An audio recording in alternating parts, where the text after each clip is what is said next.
My neighbor's front door has been wide open for 2 days. Since it was a sunny Friday afternoon, I didn't think much of it at first. It was 5:30, and I had just returned home from work. When I saw that my neighbor's front door was open, I assumed that she was simply unloading something from her car. I went inside my own house and went through my usual after-work routine, going for a run and then making dinner for my wife, Alice, and me. It was only in the evening that I began to suspect something was wrong. I was taking our dog, Bailey, out for her final walk of the day. It was nautical twilight, my favorite time to be outdoors. I've always enjoyed strolling around the block with Bailey in those last, precious moments when there's still enough light to see the horizon. I put Bailey's harness on her as she excitedly hopped around, then the two of us stepped out into the cool night. After a few seconds, I looked up and noticed that the door to my neighbor's house, the one directly across the street, was still wide open. Also strange was the fact that, despite her car being in the driveway, the house was completely dark, not a single light on inside. I crossed the street. My neighbor is a 20-something named Isabel. She seems like a sweet girl,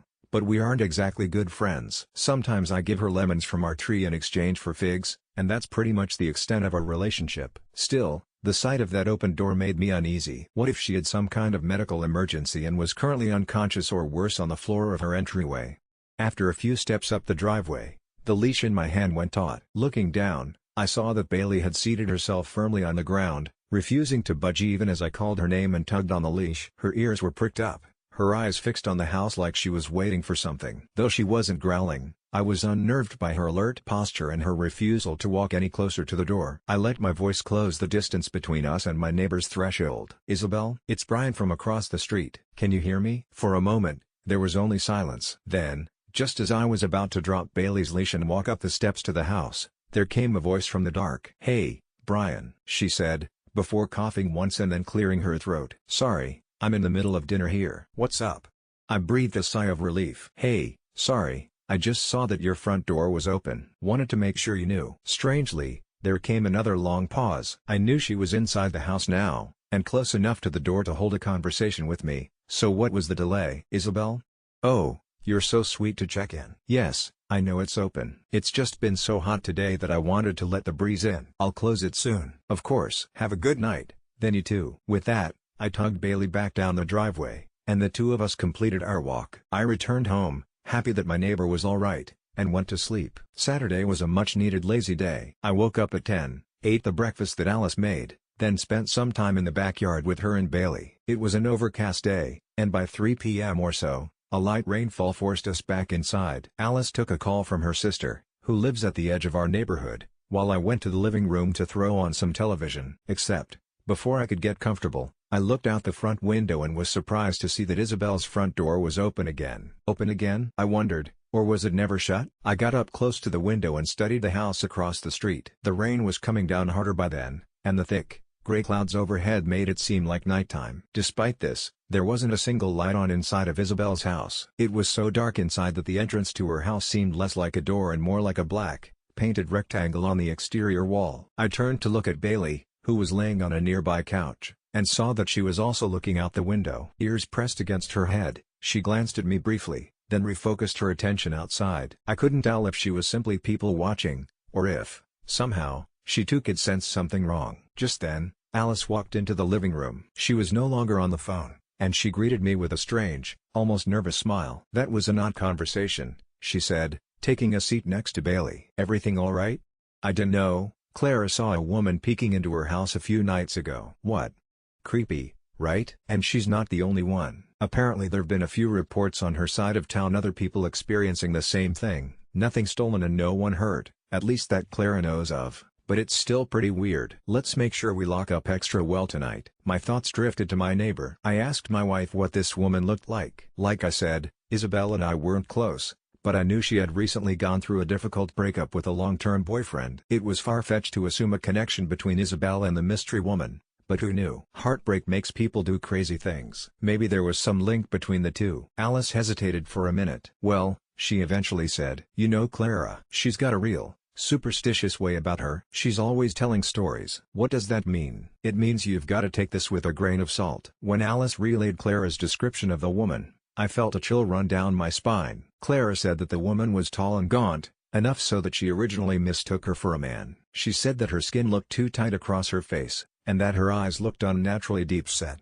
as though they were too far back in her skull. Apparently, when she saw that Clara had spotted her, she had given Clara a big smile before retreating into the night. Apparently, when she smiled, she had too many teeth. I was silent for a moment, unsure what to make of Clara's morbid sighting. "Love, was Isabel's front door open this morning?" She considered my question as she pat Bailey. "I think it was. If nothing else, I figured I should at least tell Isabel to be careful." I put on my raincoat and headed outside, carefully making my way down the wet driveway. Once I made it to the sidewalk, I heard frantic barking coming from behind me. Turning around, I saw Bailey in the window, her paws resting on the sill, her growls and whimpers rising over the heavy rain. My wife appeared next to her a few seconds later. She attempted, unsuccessfully, to comfort Bailey, giving me a questioning look as she did so. I gave her a shrug in return, then crossed the street. I stopped at the bottom of Isabel's porch steps and listened. Like before, I could hear someone inside, though I couldn't tell exactly what was going on. I heard a deep,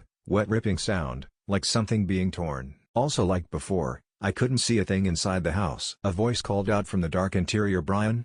"Hello again," I said, only wondering in retrospect how she could have known it was me. "Sorry to bother you again, but I wanted to tell you something. Would you mind coming out for a minute?" "Brian," she repeated, tone almost reprimanding. "This isn't a good time. You always seem to catch me in the middle of a meal." "It won't take long," I tried persuading. When she didn't respond, I climbed up a few steps. "Isabel, there's been some suspicious activity around the neighborhood recently. I know you like to keep the door open for the breeze, but maybe you ought to keep it shut today." But I'm so comfortable here on the couch." "Why don't you close the door for me?" "The couch?" Wasn't she in the middle of a meal? Even if she were eating on the couch, her voice sounded so close, like she couldn't have been more than a few feet away from me. Was she hiding behind the door? I climbed up the rest of the steps, trying to recall the inside of her house from the 2 or 3 times I'd been inside. I knew that the room immediately to the left of the entryway was the living room, and most likely where Isabel was supposedly sitting. I also knew that there was a light switch right next to the front door. What the hell, I thought. I'll just go inside for a minute, say hello, and then shut the door for her. It'll give me some peace of mind to actually see her instead of just hearing her voice. I glanced over my shoulder toward my own house. Bailey was still barking her head off, which was unnerving.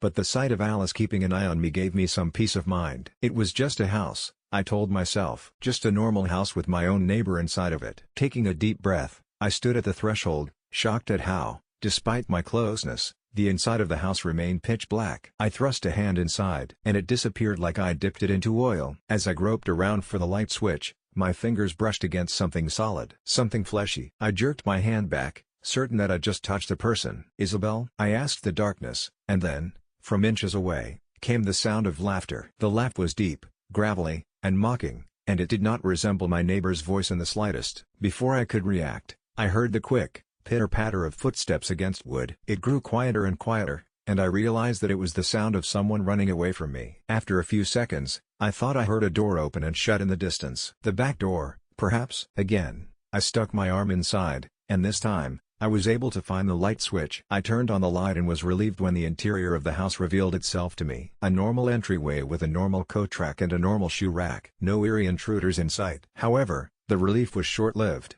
because when I stepped inside the house, I turned to the left, walked into the living room, and was greeted by the sight of my neighbor. Or at least, what was left of her. She was splayed out atop a couch. Her head lolled off the side, her empty eye sockets and toothless, wide-open mouth looked like 3 holes had been dug into her face. Her face itself was red, not, as I initially thought, because it was covered in blood, but because it was missing its skin. She had been flayed not only her face but her arms and the top part of her torso. It looked like someone had been methodically working their way down her body, until I had interrupted them. Paralyzed by fear and confusion, I stood in place. I waited to wake up from a nightmare. I waited for Isabel to walk in from an adjoining room and tell me that I was looking at a Halloween prop. I waited for a dangerously long time, and then I staggered out into the rain. When I returned home, I immediately called the police, though I had trouble putting what I'd seen into words. They arrived quickly, took my analysis statements, and then went across the street to investigate. It's been days now. They haven't told me anything,